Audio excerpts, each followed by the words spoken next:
9 de la mañana, 37 minutos. Seguimos en esta primera edición de Radio Análisis, miércoles 2 de noviembre de 2022. Damos la bienvenida a nuestro siguiente invitado. Hablamos del doctor en Ciencia Política y máster en Política y Gobierno Latinoamericano, académico del Instituto de Estudios Internacionales y de la Facultad de Gobierno de la Universidad de Chile, Miguel Ángel López. Muy buenos días.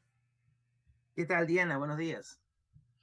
Bueno, vamos a dar continuidad a una noticia que, claro, ha estado marcando los últimos días. Vamos a partir con esta. Hablamos de la elección presidencial en Brasil. Claro, si rescatamos lo que fue la primera locución del triunfador, en este caso Luis Ignacio Lula da Silva, hablaba de que no hay dos Brasiles, somos un solo país, un solo pueblo, una gran nación. Incluso pone énfasis en la necesidad de reunificar el país y en cuáles serían sus desafíos para reivindicar lo que calificó como un triunfo de la democracia. Y en ese sentido, primero preguntarle cómo ve entonces este margen de un 50,90% de Lula versus Bolsonaro de un 49,10%. Claro, efectivamente, el margen de victoria fue mínimo. Mm, Fueron 1,8 puntos porcentuales, lo cual son más o menos 2.189.000 votos. Para una población tan grande como sí. Brasil, eso es muy poco. Entonces fue una lucha muy justa y como tú bien decías, una de las propuestas de Lula es lograr reunificar el país.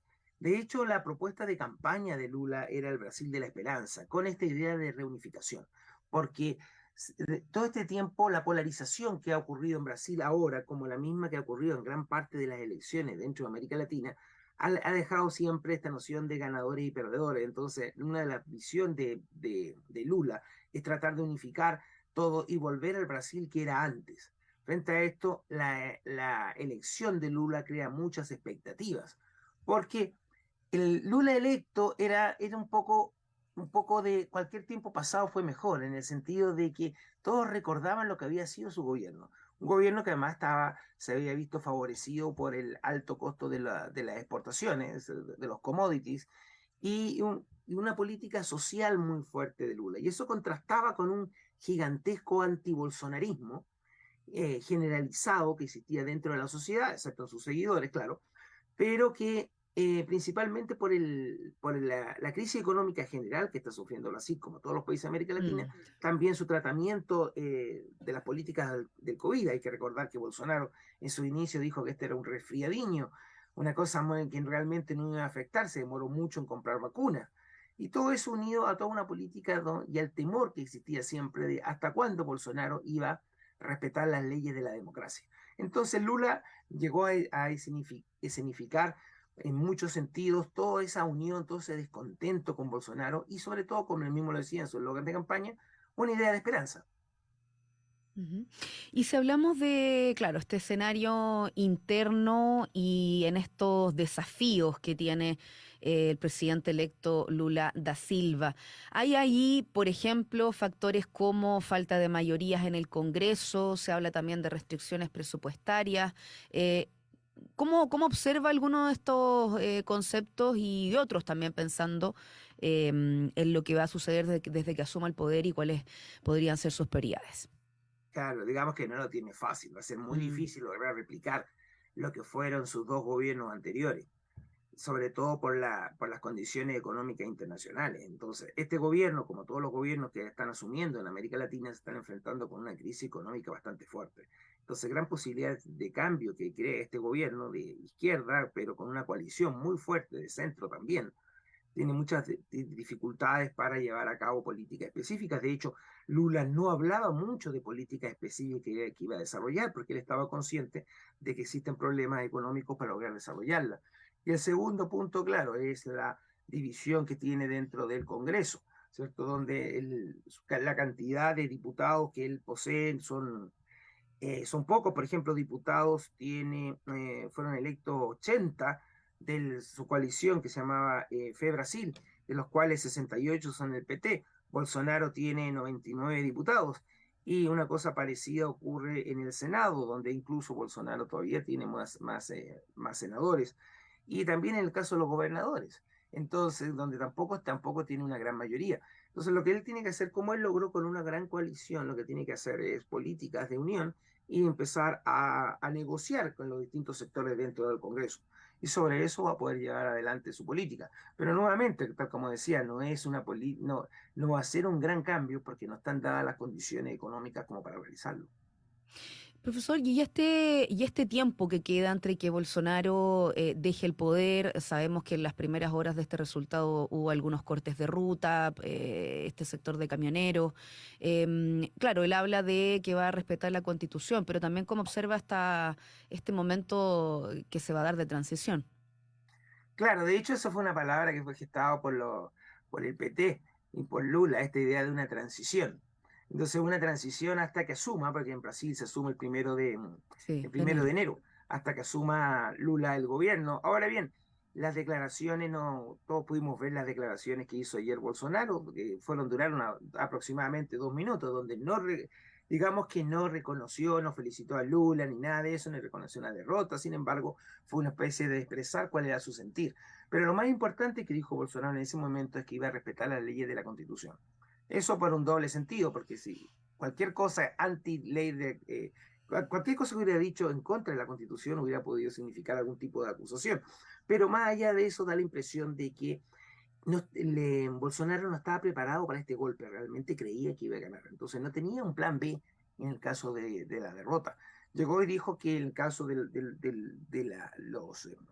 los camioneros interrumpiendo el tránsito, que San Brasil es un país gigantesco y Sí. principalmente gran parte de las comunicaciones se realizan y el transporte de productos se realiza a través de las carreteras, había sido, claro, una señal de descontento de los camioneros, pero él no señaló que él estaba detrás de eso, por ejemplo, porque además que eso habría sido inconstitucional, habría sido problemático. Entonces, yo creo que estamos a la espera de cuáles van a ser las acciones de Bolsonaro, pero dudo mucho que vaya a ser algún acto antidemocrático para tratar de mantenerse en el poder o tratar de impedir o hacer más difícil este proceso de transición, porque la cantidad de votos que sacó lo erige como un líder natural de oposición. Entonces, si cualquier tipo de acto que no reconozca la voluntad popular probablemente va a erosionar ese poder que obtuvo eh, ese 49,1% que obtuvo. Entonces lo más probable es que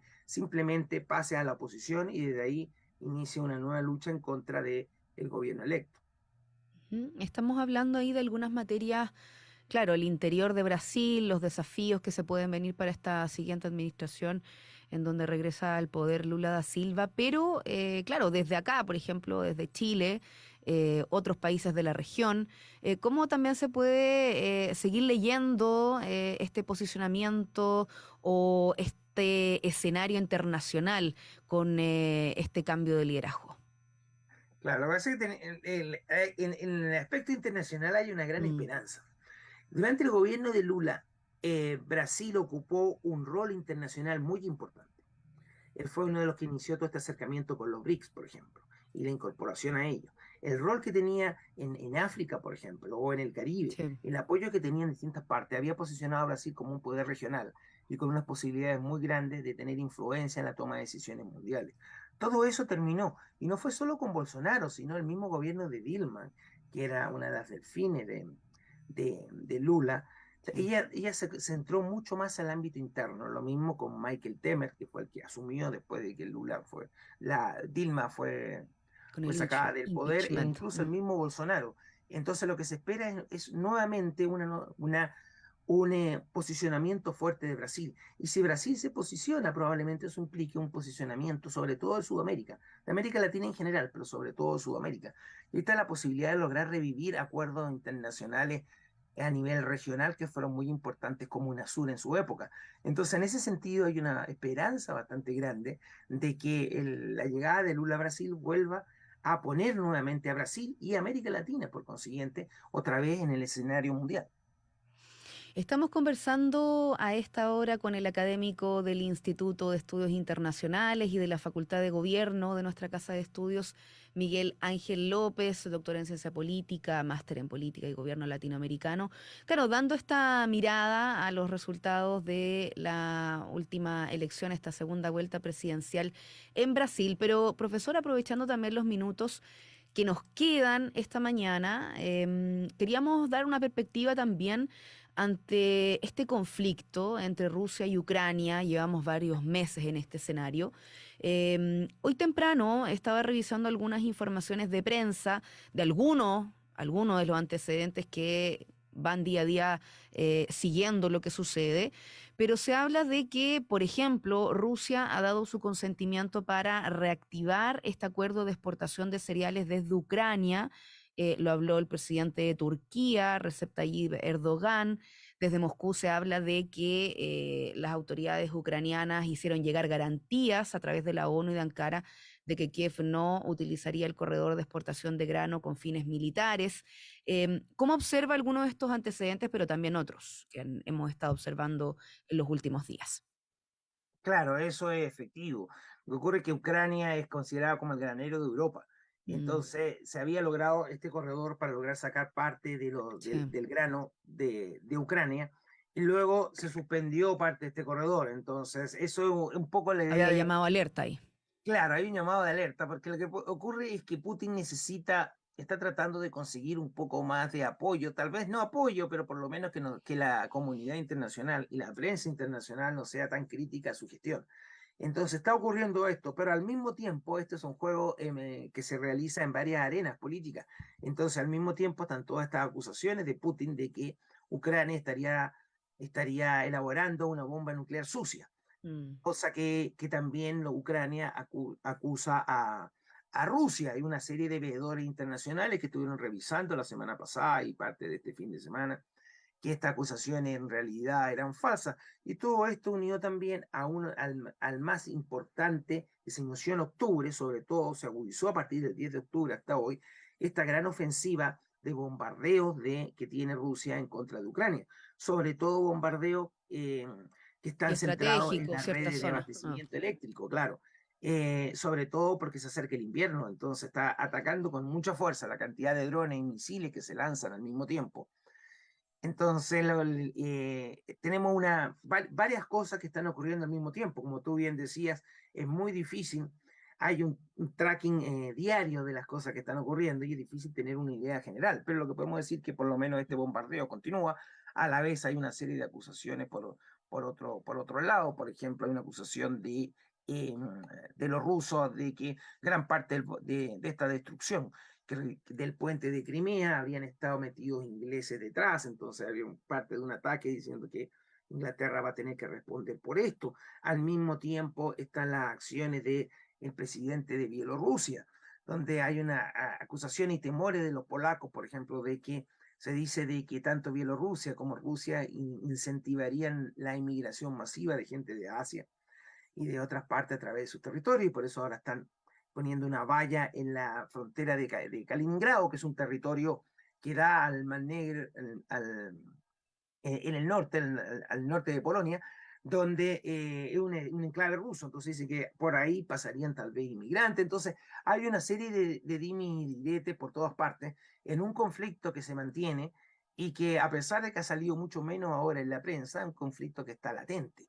Ahora está toda la idea de llegar y está tratando de presionar Putin para lograr algún tipo de acuerdo donde él saldría beneficiado. Y eso es lo que mucha gente quiere. Y hay alguna gente, incluso en Occidente, que estaría dispuesto a esto.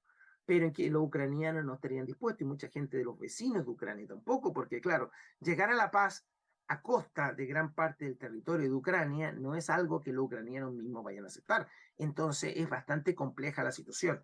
Entonces, gran parte de esto, la salida del grano, forma parte de esas como demostraciones de buena fe, entre comillas, de los rusos para tratar de buscar alguna solución pronta, pero una solución, claro, donde él le permita salir como victorioso en la guerra y quedarse con gran parte de los territorios conquistados.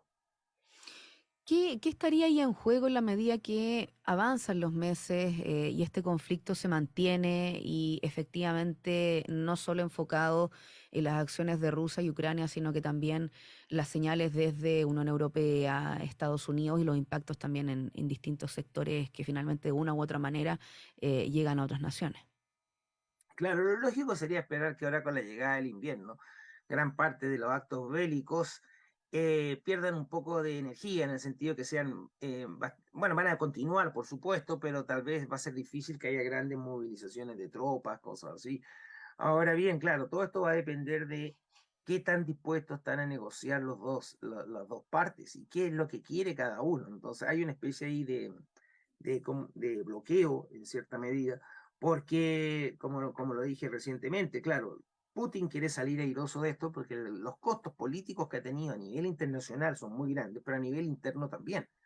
Entonces, tiene que tratar de buscar algún tipo de solución pronta a esto.